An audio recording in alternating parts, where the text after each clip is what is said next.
Hindi raw maaapektuhan ang pamamahala ni Pangulong Ferdinand Marcos Jr. sa kabila ng maagang pagdedeklara ni Vice President Sara Duterte ng kanyang kandidatura para sa 2028 elections.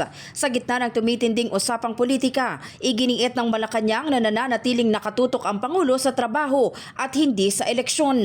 Ayon kay Palace Press Officer Claire Castro, walang dahilan para maantala ang mga programa ng administrasyon dahil lamang sa pagtakbo ng isang opisyal sa susunod na halalan. Wala, hindi maapektuhan. Maapektuhan ba ng isang vice presidente na nag-announce lamang siya na siya'y tatakbo ang pagtatrabaho ng Pangulo? Kung ang iisipin lamang ng Pangulo natin ay ang mga sinasabi ng vice presidente, hindi natatakbo ang gobyernong ito.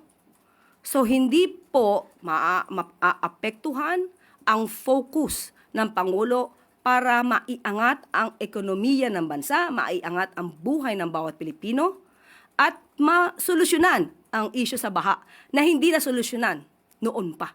Ipinunto pa ni Castro na masyado pang maaga para pag-usapan ang susunod na halalan.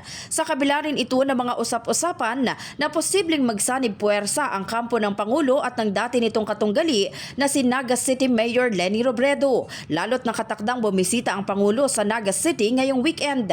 Pero paglilinaw dito ng palasyo, nabanggit ko po kanina sa ating good news, yung Oplan kontra baha ay pinasimulan na po sa Naga City ng ating Pangulo. Busy po ngayon ang kawani ng DPWH para linisin ang mga kanal, ang estero at ang ilog sa Naga City. Yan po ang bibisitahin ng ating Pangulo at totoo po, nabibisita po siya at makakasama niya po ang Mayor Leni Robredo ng Naga City sa February 21. Wala po kasi talaga na pag-uusapan tungkol sa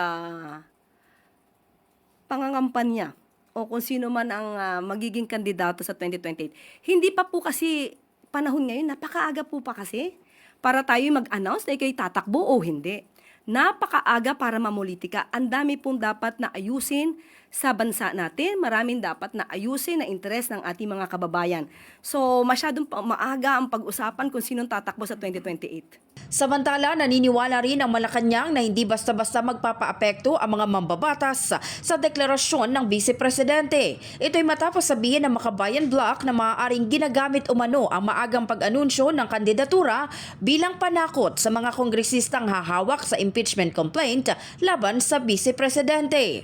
Opinion po yan ng Makabayan Bloc. Siguro kung yan po yung nararamdaman nila, maaaring may katotohanan. Pero sa mga nahalal po, sa House of Representatives, ganyan po ba ang gusto nilang makita ng taong bayan na sila ay natatakot dahil lang sa pagdedeklara na tatakbo ang isang vice presidente sa pagkapangulo sa 2028? Hindi naman po siguro sila ganon kaduwag para lang matakot dahil nagdeklara lang ang isang tao na siya tatakbo sa pagkapresidente.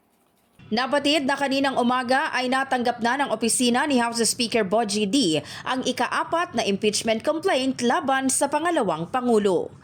In the heart of changing lives, ako si Brigada Maricar Saragan ng 105.1 Brigada News FM Manila, The Music and News Authority.